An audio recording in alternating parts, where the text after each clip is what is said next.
ፕሬዝዳንት ጊዜያዊ ምምሕዳር ትግራይ ጀነራል ታደሰ ወረደ መንግስቲ ፌደራልን ክልላዊ ምምሕዳራትን ነቲ ብሰንኪ ኩናት ተመዛቢሉ ኣብ ፀገም ዝወደቀ ህዝቢ ትግራይ ኣብ ምሕጋዝ ግቡእ ክፍፀም ፃውዒት ኣቕሪቡ እቲ ፕሬዝዳንት ካቢነ ጊዜያዊ ምምሕዳር ብቅድሚ ትማሊ ንዘካየዱ ኣኼባ ተደሪኹ እዩ መግለፂ ሂቡ ዘሎ ኣብ ትግራይ ሕፃት ዝተባሃለ ከባቢ ኣብ ዘሎ ጊዜያዊ መዕቆቢ ተመዛበልቲ ሰባት ብሰንኪ ጥሜትን ሕማምን ይሞቱ ኣለዉ ሓበሬታታት ከም ዘረድኡ ካቢነ ጊዜያዊ ምምሕዳር ኣኼባ ኣካይዱ ፖለቲካዊ ኣጀንዳታት ተዋጢሮም ንማሕበራዊ ቁልዋት ተመዛበልቲ ቆላሕታ ብዘይምሃብ ድማ ዝንቀፉ መራሕቲ እቲ ጊዜያዊ ምምሕዳርን ሕወሓትን እውን እቲ ብወለንተኛታት ዝግበር ዘሎ ምርብራብ ስዒቡ ብፕሬዝዳንት ዝምራሕ ጉጅለ ኣጣይሾም ኣብ ትግራይ ቅድሚ ኩናት ይኹን ብድሕሪኡ ካብ መረበቱ ዝተመዛበለ ሕሊ 1.1 ሚልዮን ህዝቢ ከም ዘሎ ኣብ መግለፂ ዝጠቐሰ ፕሬዝዳንት ታደሰ እቲ 891,000 ተመዛባላይ ኣብ ውሽጢ ትግራይ ከም ዝነብር ኣፍሊጡ ዘሎ እቲ ኣብ ማዓስከር ተመዛበልቲ ሕፃፅ ሕዚ ጎሊሑ ወፂኡ ዘሎ ፀገም ቅድሚ ክብል ዝፍለጥ እኳ እንተነበረ መንግስቲ እውን ብዝተኻእሉ ነቲ ፀገም ክፈትሕ ክፅዕር ዝፀንሐ ኮይኑ ግን ድማ እኹል ኣይነበረን እቲ ፃዕሪ ሂወት ናይ ምድሓን ህፁፅ ዝኾነ ተግባር እምበር ዘላቂ መፍትሒ ከም ዘይኮነ ዝሓበረም ፕሬዝዳንት ዘላቂ መፍትሒ ዝኸውን ግን ተመዛበልቲ ናብ መረበቶም ተመሊሶም እግር ናይ ምትካል ስራሕቲ ክፍፀም ምዃኑ እዩ መንግስቲ ፌደራል ንውዕሊ ፕሪቶርያ መሊኡ ግብራው ከይገበረ ዝኽሰሱ ዘለዉ መራሕቲ ትግራይን ሕወሓትን ተመዛበልቲ ናብ መረበቶም ከይመለሱ የተኣጓጉል ኣሎ ክብሉ ድማ መንግስቲ ኢትዮጵያ እውን ዝኸስስ እዩ ብወገን መንግስቲ ፌደራል ኣብ ዘስማዕ ክሲ ነቲ መራሕቲ ሕወሓት ኮነ ኢሎም ንጉዳይ ተመዛበልቲ ከም ፖለቲካዊ መጣልዒ ይጥቀምሉ ምህላዎም ዝኸስስ ኣቦ መንበር ሕወሓት ዶክተር ደብረጽዮን ሓላፊ ቤት ፅሕፈት እቲ ውድብ ፈትለወርቅ ገብረ እግዚአብሔር ቅድሚ ሂደት ኣዋርሕ ኣብ ዝተሳለጡ ህዝባዊ መድረኻት ተመዛበልቲ ውድብ ከይድ ሓነት ናብ መረበትና ይንመለስን ኢሎም ዝዘራረቡ ኣብ ሕፃፅ ዘጋጠመ ሓደጋ ጥሜት ብምቅላሕ ድማ ህዝቢ ኢትዮጵያ ካብ ካልእ ክፋል ዓለም ዝነብር ማሕበረሰብ ክፈልጡ ኣብ ምግባር ዝለዓለ እጃም ዝፈፀሙ ነጠፍቲ ማሕበራዊ ሚድያ ወለንተኛታት እዮም እዚ ጉዳይ ማሕበረሰብ ዓለም ንኽፈልጦም ኣጀንዳ ኮይኑ ንኽውፅእ ንዝነብሩ ነጠፍቲ ማሕበራዊ ሚድያ ዝነኣደ ፕሬዝዳንት ታደሰ ካቢነ ጊዜያዊ ምምሕዳር ትግራይ ነተዘጋጠመ ሓደጋ ብቐጥታ ዝከታተል ብፕሬዝዳንት ዝምራሕ ጉጅለ ኣጣይሹ ናብ ስራሕ ኣትዩ ዘሎ ጊዜያዊ ምምሕዳር ትግራይ በቲ ዘለዎ ዓቕሚ ማሕያ ሰራሕተኛታት መንግስቲ እውን ምኽፋል ተፀጊሙ ብምህላው ተመዛበልቲ ይኹኑ ብሓፈሻ ነቲ ፀገም ዘሎ ማሕበረሰብ ኣብ ምሕጋዝ ተዋደደ እቶት ናይ ምትእኽኻብ ስራሕ ክጅምሩ ምዃኑ እዩ ተዛሪቡ ካብዘይ መንግስታዊ ትካላት ካልኦት ገበርቲ ሰናይ ትካላት ብዝወሃብ ሓገዝ ከይኮነስ በብኸባቢኡ ዘሎ ህዝቢ ብዝገብሮ ናይ ምትሕግጋዝ ባህሪ ሂወት ተመዛበልቲ ክድሕን ምፅንሑ ናይ ህዝቢ ትግራይ ባህሊ ምትሕግጋዝ ዝለዓለ ምዃኑ ዘመላኽት እዩ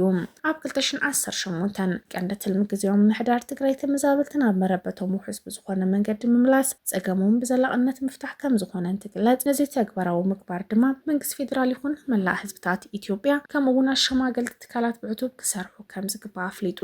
ፕሬዝዳንት ጊዜያዊ ምምሕዳር ትግራይ ጀነራል ታደሰ ወረደ ብዝሃቦ መግለፂ እውን ንህዝቢ ኢትዮጵያ ብቋንቋ ኣምሓርኛ ፃውዒት ዘቕረበሉ እኳ እንተኾነ ውሑዳት ንህዝቦም ዝሕለቑ መናእሰይ ኣብ ማዓስከር ተመዛበልቲ ሕፃስ ተራኺቦም ነቲ ዘጋጠመ ሓደጋ ጥሜት ዘርኢ ቪድዮ ምዝርግሖም ዝረኣየ ህዝቢ ዘካይዶ ዘሎ ድጋፍ ኣመስኪንሎም ኣብ ዝሕለፈ መልእኽቲ እውን ኣብ ውሽጢ ሃገር ኣብ ደገን ዝነብሩ ኢትዮጵያውያን ብወገኖም ንምሕጋዝ ዘካይድዎ ዘለዉ ሰብኣዊ ተግባር ኣመስኪኑ ኤርትራውያን እውን ሂወት ህዝቢ ትግራይ ኣብ ምድሓን ዝገብርዎ ዘለዉ ምትሕግጋዝ ስም መንግስትን ህዝብን እቲ ክልል ንኢዱ ዘሎ መንግስቲ ፌደራልን ካልኦት ክልላዊ ምምሕዳራት ብሰንኪ ኩናት ተመዛቢሉን ኣብ ዝርኩኺት ሞቱ ዘሎ ህዝቢ ምትሕግጋዝ ዘላቒ መፍትሒ ክረክብ ምኽኣልን ግቡእ ብምዃን እጃሞም ክፍፅሙ ፀዊሑ ዘለዎም ኣብ ትግራይ ኣብ ከም ሕፃት ዝበሉ 145 ማዓስከራት ዝርከቡ ተመዛበልቲ ኣብ ከቢድ ፀገም ከም ዘለዉ ድማ ዝፍለጥ እዩ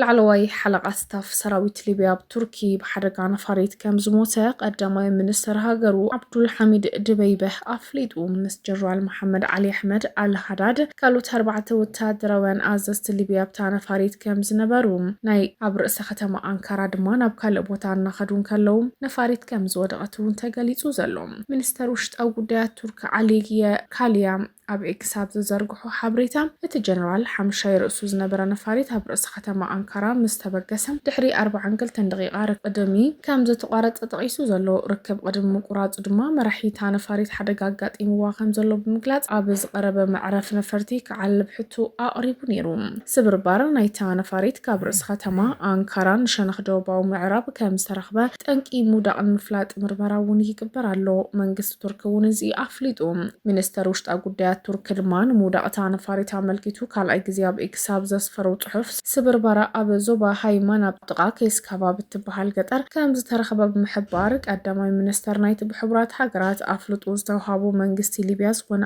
ዓብዱል ሐሚድ ደበይበህ ሞት ጀነራል መሐመድ ዓሊ ኣሕመድ አልሃዳድን ካልኦት ወታደራውያን ሓለፍቲ ሃገሩም ዝገልጽ ሓበሬታ ሂቡ ዘሎ እቲ ሓደጋ ነፋሪት ዘስዕቡ ሞት ነታ ነታ ሃገር ዓብይ ክሳራ ብምዃኑ ብምግላጽ እውን ሊብያን ሃገሮም ብተወፋይነትን ብቕንዕናን ዘገልግሉ ሰባት ከሲራ ኢሉ ጀነራል መሐመድ ዓሊ ኣሕመድ አልሃዳድ ዝምራሕ ጉጅለ ኣብ መንጎ ሊብያን ቱርክን ወታደራውን ጸጥታውን ምትሕግጋዝ ንምድልዳል ዝዓለመ ዘተ ንምክያድ ናብቲ ሃገር ከም ዝኸደ ጸብጺቡ ዘሎ ቱርክ ኣብ 2019 ካብ ምብራቕቲ ሃገር ዝመጸ ሰራዊት ነቲ ኣብ ትሪፖሊ ኣህጉራዊ ተፈላጥነት ዘለዎ መንግስቲ ንኸይዓልዎ ጣልቃ ድሕሪ ምእታው ኣብ ሊብያ ኣብ ላዕሊ ተራ ተጻዊታ ዘላ ካብዚ ብምብጋስ ድማ ምስ ተብቲ ሃገር ዘለዎ ኣህጉራዊ ተፈላጥነት ዘለዎ መንግስቲ ጥቡቅ ፖለቲካዊ ወታደራውን ቁጠባውን ምትእስሳር ክትሃነጽ ኢልዋ